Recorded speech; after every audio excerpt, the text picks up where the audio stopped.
Theodor Herzl publishes his first book called The Jewish State in 1896, which details a point-by-point outline on how to establish a safe haven for the Jewish people away from anti-Semitism. The Jewish state gains momentum, and Herzl begins to gather supporters around the idea of a state for the Jews.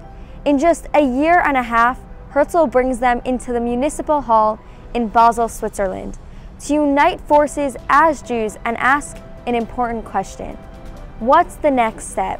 What are we going to do to save the Jewish people? Here at the Herzl Museum in the second room, we have recreated the municipal hall in Basel, Switzerland, where Herzl established many of the Zionist congresses. For the first time in 2,000 years, community representatives from all over the world gather in their finest attire to discuss the Jewish future. There were 208 representatives from 16 different countries in attendance. The first Zionist Congress opens up with the blessing of Shehechianu, the prayer recited at special occasions to express gratitude to God for enabling us to reach this occasion. This is followed by 15 minutes of applause before Herzl is able to give his address. In his speech, Herzl declares that Zionism is a return to Judaism, even before it is a return to our land. At the first Zionist Congress, the Basel Program was adopted, with the purpose of defining the goals of the World Zionist Organization. The main goal was to establish a home for the Jewish people in the land of Israel. After the first Congress, Herzl reflects in his diary and writes, "In Basel, I founded the Jewish state. If I said this out loud today, I would be answered by universal laughter. Perhaps in 5 years, certainly in 50, everyone will know it." The impact of this Congress was immeasurable. It re-energized the Jewish people and instilled hope for a Jewish state. Herzl convenes a total of 6 congresses in his lifetime, in which they discuss ways to establish a Jewish state.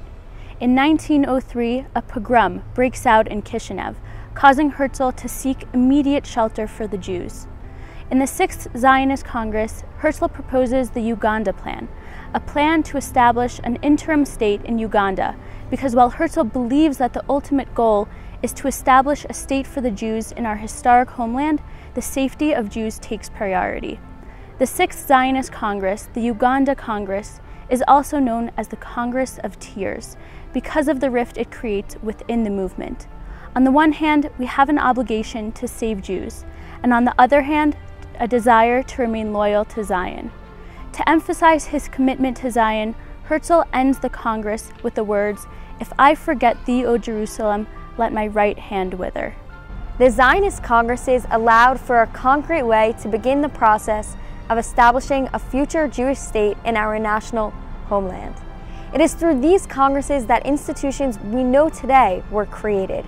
The Jewish National Fund, otherwise known as Kakal, the Keren Kayemet L'Yisrael, was established in 1901 at the 5th Zionist Congress. The JNF is an organization with the initial goal of buying and developing land in the land of Israel, and has now grown and evolved into an organization that strengthens the connection between the Jewish people and the land of Israel. The Zionist Congresses have continued to this day and continuously work to fulfill and further the Zionist dream.